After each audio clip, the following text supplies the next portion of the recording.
finished. Devil's alive, God's not finished. God's not done.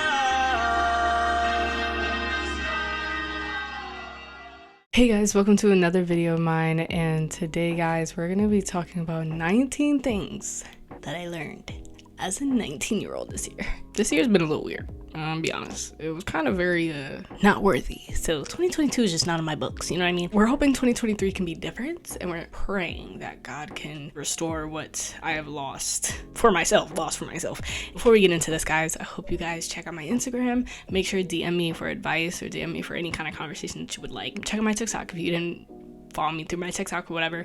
Check out my content. Let's get into the video, okay? I'm gonna turn 19 in September 15th. Make sure to say happy birthday to me when my birthday comes around next year and I turn 20.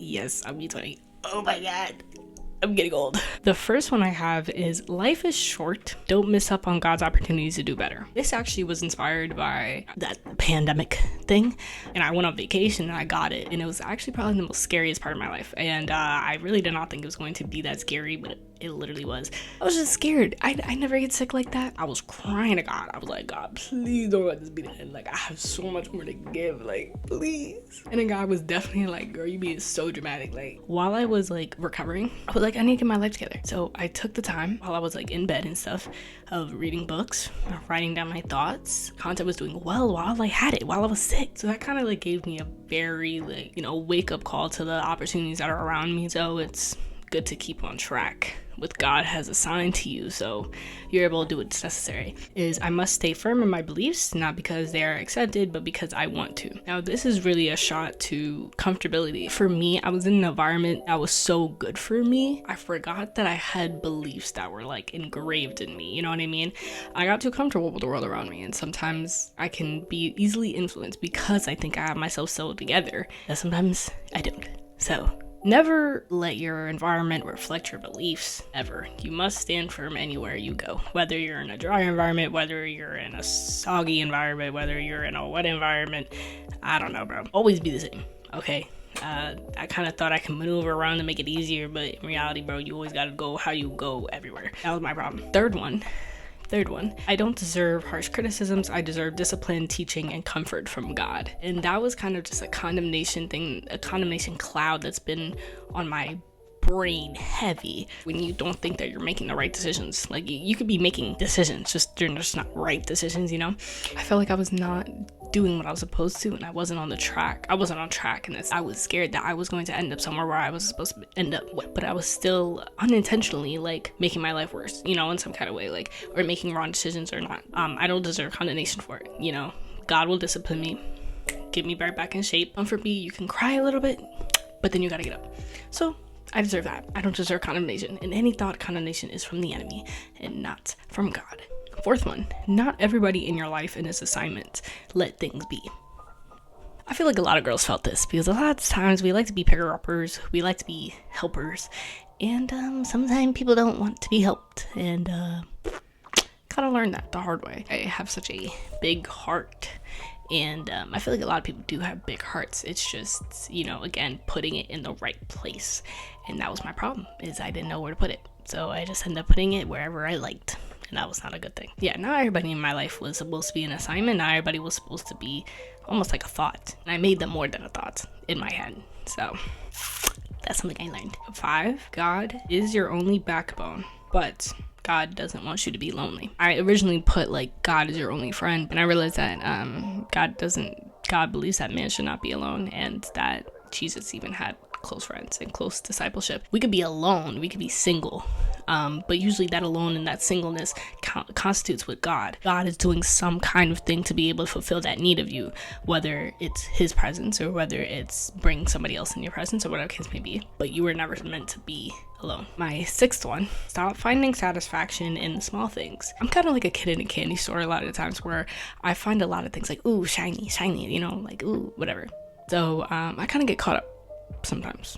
but we're overcoming that. So really recognizing the worth of other things and the value of other things has been helping me, because now I can be able to look from things very objective manner rather than subjective, and how I feel about them and what I want about them, or whatever case may be. So 7th thing, when you lose momentum, find yourself and find God again. So that's something that I've been doing, because I lost momentum for a minute before and I really did not know how to get back. But seeking God's heart will be able to find what your heart desires, and everything will be a lot more clear, and you'll be given a lot more clarity on what your assignment really is. That's what I needed, and that's what I got.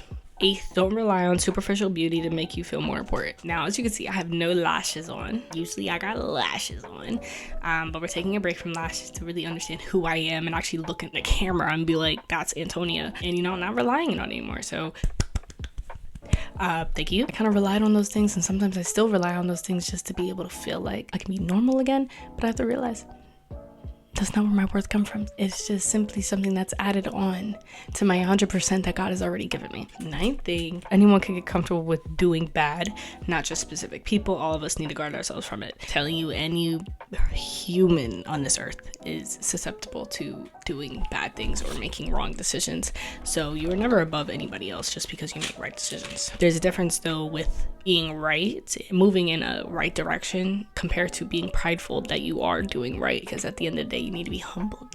Never think that you are safe, that you have to continue working with God and continue working with yourself to be able to better yourself, to get away from those bad situations and those bad environments, because anything can really contaminate what God has placed in your heart. I think that's the 10th thing. 10th thing, don't change for anybody. I kind of like never really changed myself. Like I was always very like myself a lot of the time. There's a difference between like where I'm comfortable and then where I'm allowed to be more comfortable in certain places. That's been a struggle of being myself everywhere, just because my comfortability is a factor in it. But when I mean comfortable, I mean like the environment has to shape me in order for me to be myself, which is a problem. Where I should be able to walk into any God-given room, I should be able to walk into any room, and then God's ability to make me feel secure in myself, I show myself out to everybody, no matter who's in the room. 11th thing, I'm just gonna do this. Comfortability is the death of your desires. Like I was saying before, anybody can succumb to being comfortable. Anybody can succumb to pretty much laying in bed, sleeping their days away just because, they're comfortable. I don't want to be comfortable. I want to be content. And that's really what it is. The content allows you to move forward with the security of knowing of what you're doing, rather than being comfortable. You're just there. You're not necessarily doing anything. You're just comfortable where you are, and you don't feel like changing. You don't feel like staying. Definitely for me, comfortability has been that for me, and that I wasn't able to move because I felt too comfortable where I was, and I felt like I didn't need to change. 12, be different. There's no sense of conforming into any environment just to feel wanted, just feel accepted, and that being different is okay, and being different is not frowned upon by the right people.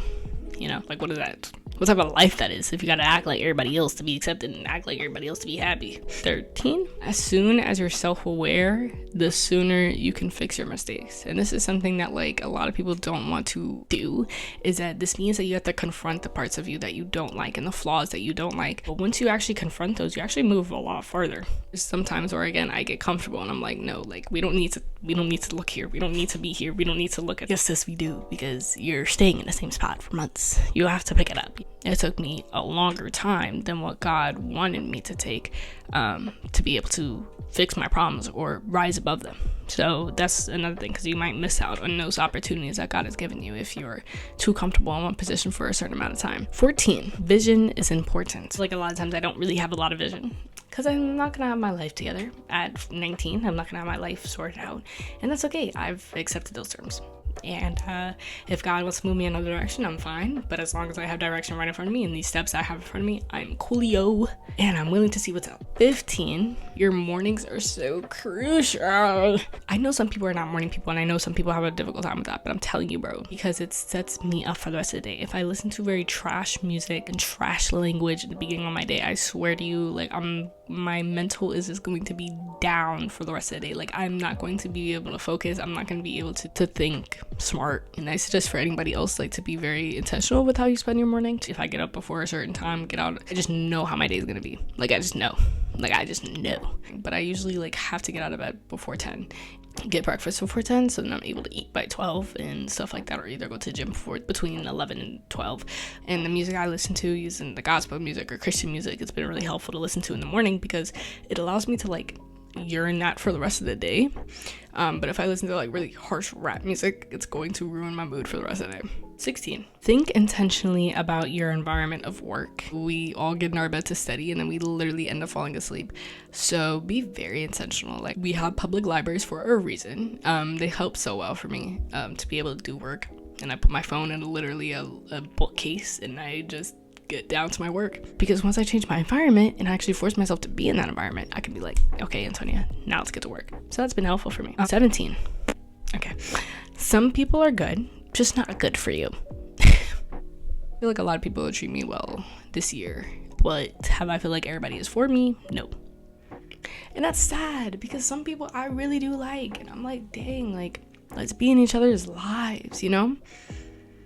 But God has definitely proven to me that no person was not supposed to be in life. Michael Todd, he had in the deep, his sermon, and he was talking about like when you're in the deep, or when you're working with God and you're working very close with God in the assignment that he's put on your heart, not everybody's going to be able to fit on your boat. I tried to include everybody to be in my life, and then once I got confronted with the problem of it, was like, damn, okay, I understand now. So then now I'm working with God, and God's going to reveal to me who he wants me to be with on this journey of mine, of singleness, and my journey of finding God again. 18. I never have regrettable nights. I don't really have regrets. I don't have regrets at all. I more get embarrassed, and I barely get embarrassed, just because I know that if I feel embarrassed, then I'm embarrassed. So if I just don't feel embarrassed, there's nothing embarrassing about it. Hashtag life hack. But there are times where the embarrassment is on overload, so I kind of just laugh about it. Yeah, try not to have regret nights, and that's very important because you have pre-decisions and then you have regular decisions. So please make those a priority, because again, like you said, don't want to have those regrettable nights. I'm telling you, they will haunt your conscience. And lastly, number 19, I don't know, always confront a problem, take time, and then do it.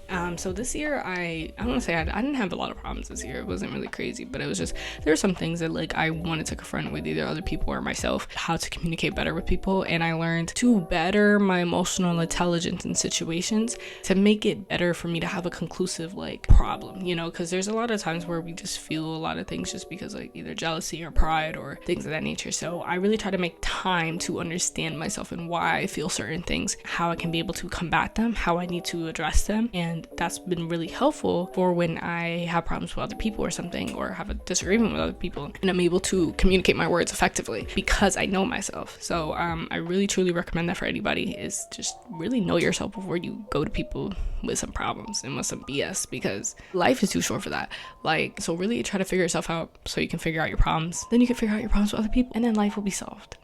Hope you guys enjoyed this video. Thank you so much for watching. Make sure to like, subscribe, and check out my TikTok and my Instagram. I'll see you guys in a different video.